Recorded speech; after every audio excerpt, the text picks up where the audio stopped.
Hello, my name is John Willis. This presentation I'm calling Modern Governance Security Differently. Basically, it's an updated version of what I give is what I normally call automated governance. Yeah, let me tell you a little bit about myself. Just that's me, John Willis, on the picture there. I've worked on about probably 10 or 11 books over a pretty long period. Probably most known for the DevOps handbook, which I was co-author on, also the Phoenix Project, and then and a bunch of other books throughout the years, papers, reference. But these two in the middle are really I've been focusing around this DevSecOps or automated governance. One is called DevOps Automated Governance, and I'm going to cover most of the this presentation will be around some of the stuff that we did in this reference architecture. It was an industry working group, and then another industry working group I've been working on. I'll save for another presentation. Also, I've been involved in a lot of startups, different companies over the year. I actually started my career at Exxon. Well, it was Exxon back then, and I had about 10 startups throughout my career. Sold a company to Docker, sold a company to Dell. Was actually was one of the original participants in the Chef experiment, if you will. So a lot of things. And I'm also heavily involved, obviously, in the DevOps movement. Maybe not obvious to you, but obvious. So people who know me, one of the founders of the movement. And then also I was heavily involved in the DevOps Enterprise Summit from the beginning. The question when I was starting to put this presentation together, I was asking myself some meta questions. And I was thinking about, like, right now, if you look at, give or take probably a few more years, but we could easily say that DevOps is about 10 years old. And then you could say that, and I know it's a little longer than that, but who's counting? And then we could say DevSecOps is about 5 years old. And I was thinking about, I've been really in this DevSecOps for about 5 years. And I was thinking the other day when I was thinking about, like, what is the landscape now? What does modern governance mean? What are we trying to do with things like cloud native and all this modernization technologies that we're using very aggressively in a lot of our banks and insurance companies? And the question I came up with is what would DevSecOps be like if there was never a DevOps? So did DevOps create a bias to how we implemented security in this DevSecOps thing? And there's some goodness there, like automating things in the pipeline. A lot of good stuff, but in some ways the question still remains: would we have made different choices about our security posture if we weren't bounded by the DevOps notion? And I know that might seem like a strange question, but hopefully, as I go through the presentation, it'll make a little more sense. So I want to do a little bit of history lesson. Shannon Leitz, it basically over at Intuit, brilliant woman. She coined the term DevSecOps, and now people would say, "Well, big deal." Well, it was a big deal back in, I think, she actually was using the terminology before that, but she wrote what I would consider a canonical blog post called "What is DevSecOps?" and explains the movement, and really before a lot of people caught on. In fact, the reason I caught on was I got to meet Shannon through Josh Corman as part of RSA, and immediately realized that she was the light, the shining light of all things that I wanted to follow. And one of the things he said in that first sentence in that blog article, which was everyone is responsible for security.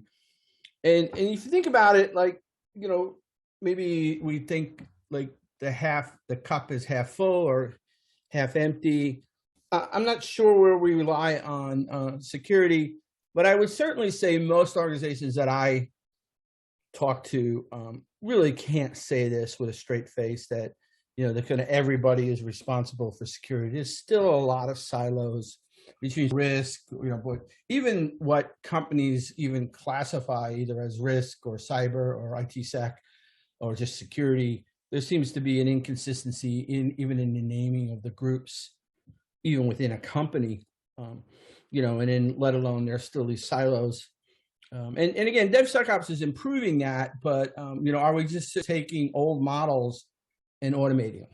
are we really, starting from scratch and rethinking security?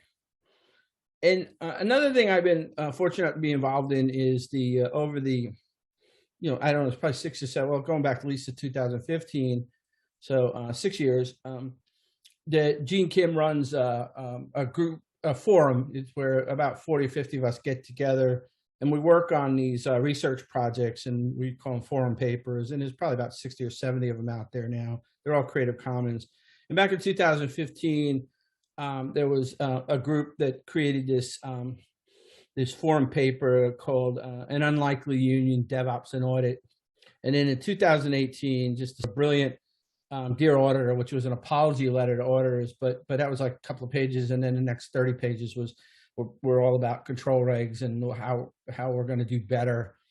And then back in 2019, I'd gotten to the point where I was really interested in this question about how we do audits, really the efficacy of audits and the toil around audits, at least IT, and of course in IT space. And so I got a group of people from Nike, Capital One, PNC, Sabre Group, Marriott, to work on this idea of creating a paper that could at least show how we could create a reference architecture for a different way to work with audit, in a sense, increase the efficacy of what we're doing from an evidence standpoint and reduce the toil. Also around that, in 2017, Tobo Pal at Capital One, he wrote an interesting article called Creating Better Pipelines, and in the section there had pipeline design. And in that, they talked about at Capital One their strategy for pipeline, and they had these 16 gates. And the idea was that if you wanted to get certain privileges, like for example, for certain services, if you wanted to bypass a central, cab, a Wednesday cab meeting, if you could show up as a service deliverer or developer owner of a service with with evidence that you did these 16 things, like it came from source control, you had optimum branching strategy, and I won't go through all of them, then for certain services, not all, you could then have a set of privileges. I've heard it called Mode 1 in other companies, or just different DevOps certification. Authority to operate might be a variant of this, and so he did that, and we were starting a conversation in the IT revolution, although we didn't write that paper 2019, but each year we'd show up and we'd talk more and more about audit. I told you about those 2 papers. And, and one of the things that got us first started was like, could blockchain apply here? And the truth is blockchain doesn't work really well. You might have a different opinion, but the notional idea of, if we're already creating these gates in our pipeline, couldn't we just use these as evidence? And if we're going to create evidence, why don't we create digitally signed evidence, right? And so turn each one of these into a digital signature in a list of, I would say, I think our investigation experience was that blockchain was not the right choice. I'll tell you what I think the right choice is in a few slides later. But what I would say, think blockchain, but don't use blockchain, right? So the evidence could be really one digital signature that is a list of all the things that happened that are digitally signed. And then I told you about the 2 working groups. The one that I'll mostly cover here is called Automated Governance, really all about risk control, or audit. Increasing the efficacy of your audits, particularly in a modern era, where the technology stacks are even harder to create real objective evidence. And then another one that's very interesting, and you can search these down. Both of these are in their second version, if you will. And again, they're both Creative Commons. And so the nut of it is that traditional security models are anti-patterns, right? And even like, it's just on me, but like, hardened security professionals make fun of, the state of the union in security today.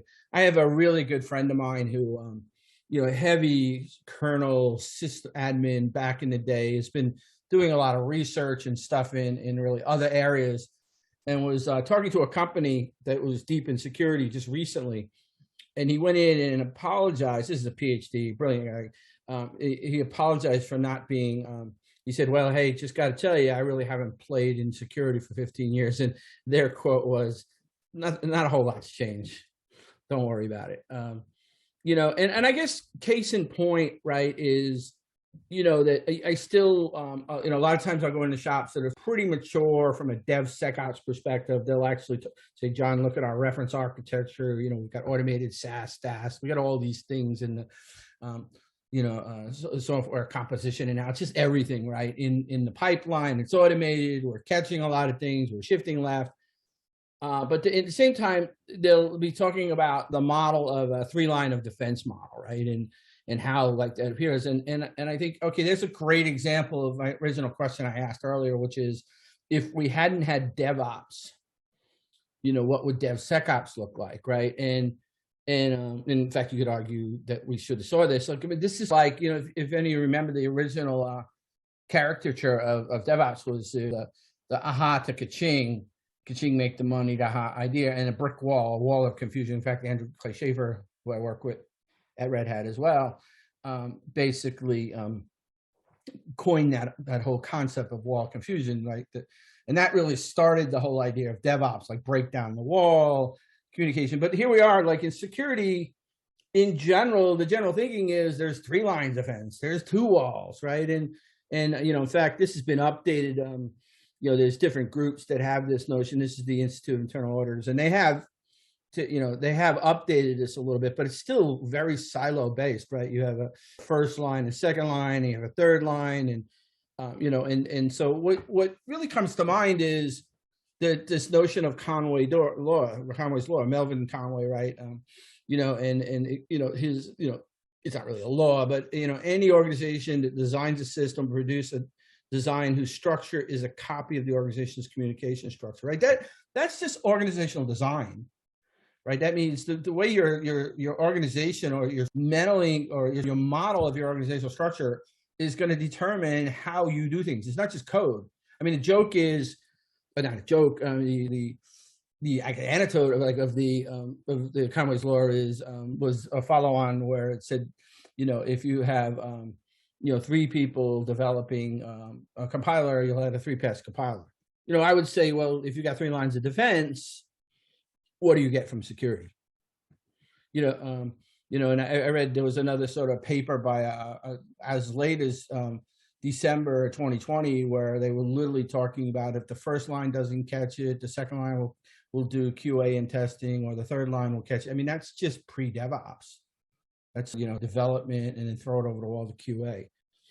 And so I think a lot about like what is really you know, not so much what DevSecOps is, right? Because, you know, security is such a broad range of things, but what is modern governance? How do we talk about governance in a world where we have, you know, not only do, you know, like everything's virtualized, a lot of things are in the cloud or not in the cloud. There's containerization running rampant. There's, you know, clusters like Kubernetes and pods and service meshes with rules. Or in other words, there's so much instrumentation. And this is all great, but there's a lot of instrumentation that is very, like our notional, very simple deterministic governance. We have problems, right? And, you know, and I've done this 7 deadly sins of DevOps for many years. And, you know, I was come to the conclusion that the 7th deadly sin is the deadliest of all, which is security and compliance theater. And so as I've been thinking about, you know, this notion of, you know, what are the things that, you know, so I got to step back. You know, I got into DevSecOps, very interesting, was able to create a nice picture about culture and automation in the pipeline and changing behaviors and all those things that we did very well in DevOps. But then, like, people would come up with conversations about identity or this or this or this, and you know, I would just say, well, yeah, you know, security is a very broad, you know, it's a very broad conversation, has a very broad set of categorization, and I would really say at that point, well, I'm focused on this automation of the governance, which has to do with testing. But as of late, I've been involved in a couple of groups, and I'm thinking, you know, that I'm like getting a little more bold in what I'm thinking about modern governance, right? So I in my mind right now, and I'm not saying this is everything in security, but these, especially when we're talking about modern stacks, modern movements like DevOps, or DevOps means post-agile or agile and DevOps, and or if we're really landing on heavy, it's the digital transformation, which it's okay by me, right? They're all puzzle pieces. But if I'm thinking about that world, and I can for a second take my legacy hat off, then I'll say, okay, where am I really concerned? In this modern DevSecOps, or what I would call modern governance, is risk, which I've talked about, and I'll talk a little bit more about, which is how do I manage the toil and efficacy related to risk, right? Audit, governance, compliance, attestations, and enforcement. And then the other area, which is defense, right? Like a lot of people are building cyber data lakes, proactive analysis, and right. So it's a lot about normalizing data, trying to get it in a common format, some type of data lake. Most data lakes, cyber data lakes I've seen, are sort of based on like Elasticsearch. In general, mostly in the cloud, which is interesting. And then it all sort of the guardrails around it are MITRE, NIST, and FedRAMP, right, in some areas. And then the other one, I think this is really important that I'm spending a little more time on is trust, right? So, in trust, again, just like sort of toil and efficacy risk, toil and efficacy into cyber defense or defense, toil and efficacy related to identity. And the thing I think it was a CISO of a really, really large corporation, very defense industry related. And he made the comment at one meeting we had where he said, no matter what we do, it all boils down to identity, right? Like all the major breaches are typically, and not just identity, like getting in through phishing exercise. It's being able to get in your system and do some type of server-side request forgery or some type of impersonation, and then really running rampant through your system. So trust is a big part, and some of that is related to just trust models, zero trust model or Beyond Corp from Google, but then a lot of it is this. I think a really interesting cloud native open source project is Spiffy, right, which is this platform agnostic authentication. And so again, I think there's if you put all this together, I think you have a better shot of we have a better shot as industry having a more meaningful conversations about DevSecOps than just saying, oh, I've got a really cool reference architecture. And there's nothing wrong with DevSecOps reference architectures. Like, that's great stuff. But I guess the question we have to answer is that really making things better? And I would argue the question is no. And if you have wanted any evidence, just look at this year for, between SolarWinds and the Microsoft the other day, there's not a whole lot of evidence that as an industry, we're doing a great job here. And so that leads me into that paper, where, I want to focus mainly on the sort of that first pillar, which is risk. I really refer to this more about modern governance, but since the original paper was called the DevOps Automated Governance paper. And what this is, it comes down to a couple of things at a meta level, which is something what is referred to as verifiable data audit. And so the question is, there is a set of questions. How do I prove that I'm safe? And I would say that most organizations you talk to, if you ask them a question and say, well, the audit. And then you say, well, what does the auditors do to validate that you're safe? They basically then go back through change records, they look for checklists of things that people have done. Yes, we did this, we did this, we had that, we did this. Very subjective. The second question is equally important, is how do I demonstrate that I'm secure? This is where when I get into a conversation with CIO after I've done some analysis with the organization, the first question, if you just end there, right? They'll be like, no, John, we're fine. We passed our audit, leave me alone. Right. But then the second question is, all right, this application right here that I talked to some people the other day about that, is a microservice-based architecture. It has some ephemerality in both the clusters and the containers it uses. It has a fair amount of sophisticated configuration definitions for the routing and the service mesh and some of the other powerful things you can do, sort of Istio Envoy, right, on and on and on and on. And by the way, it's also using some interesting cloud services in Amazon, and there's not a whole lot of evidence of what happens in those things, right? And okay, how do you prove that you're secure with that? And the answer is in 9 out of 10 or 99 out of 100, the answer is you don't. So the real question is, how do you answer both of those questions? How do you prove that you're safe, and how do you demonstrate you're safe? And so when we started out on the paper, we looked at really a couple of things, like what did we want to do in that sort of paper I talked about, the DevOps automated governance with Nike, PNC, Capital One, Marriott. And the first question was the what? And we wanted to move from implicit trust-based model for controls to an explicit proof-based, right? And more specifically, we wanted to move from subjective attestation or evidence to objective evidence. So in other words, instead of a change record or a list of things that says, yes, we did this, this, and this, some human asking, did you do that? Oh, we did that later. A telephone objective conversation about a very complex system, as opposed to, as I talked about earlier, imagine these are all digitally signed, automated, generated, not by no human intervention, that are built into a list of activities that happen. And so this is a very high level of this idea of objective evidence and feedback loops. And the other thing about the idea of the feedback loop is I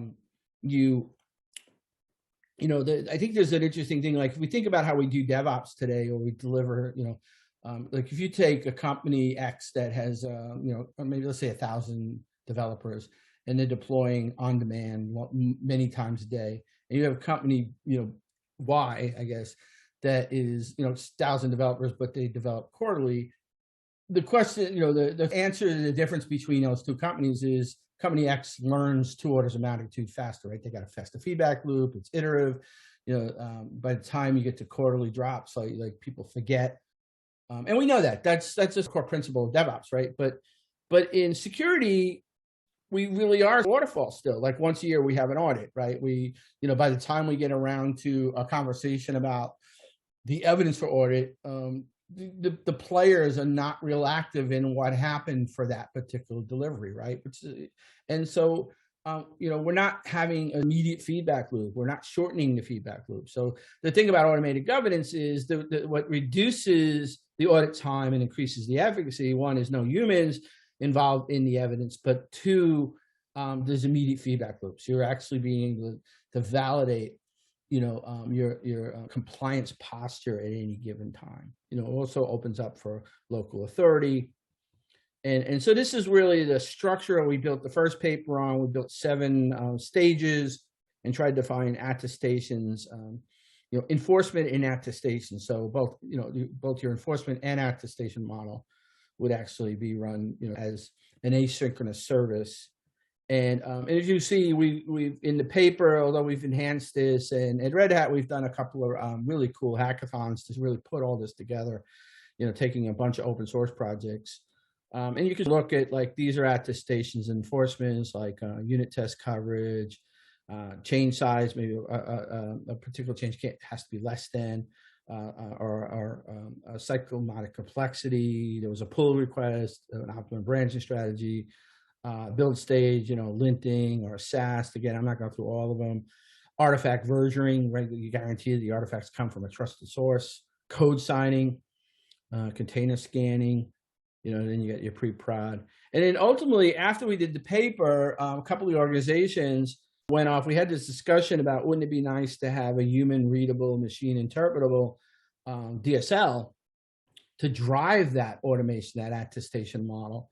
And one of the banks that have done a ton of work on this, they came up with, they originally called it policy as code. I think that's an overloaded term. So I don't know if like risk as code is the right name, but it's basically a YAML file that is version controlled. In fact, it's actually part of a digitally signed attestation. So not only do you have a list of all the digitally signed evidence, but one of the evidence is the source for all that evidence. And then, so I told you that at Red Hat, we were able to, one thing I loved about coming to Red Hat, which was I was working on a lot of stuff before I got to Red Hat.